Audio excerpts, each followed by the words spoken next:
فرانسیسی وزیر اعظم لاکوش کہتا ہے جب الجزائر کے شہسوار اور مجاہدوں سے وہ عاجز آ گیا. ایک وقت میں فرانس بھی بڑی طاقت تھی، آج بھی طاقت ہے. فرانسیسی وزیر اعظم پرائم منسٹر جب الجزائر کے مجاہدوں سے شہسواروں سے عاجز آ گیا، ہار گیا، تھک گیا، جب کچھ کہنے کا نہیں بن پڑا تو انہوں نے آخری بات جو کہی، اپنی بات میں جو آخری چوٹ لگائی، لوگوں کے سامنے جو اپنا عذر پیش کیا اور حقیقت پر مبنی بات پیش کی اور کہا اے لوگوں، فرانس سے زیادہ طاقتور مسلمانوں کا قرآن ہے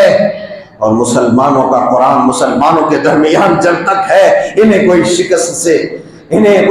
نہیں دے سکتا، انہیں کوئی ہزیمت خوردہ نہیں بنا سکتا.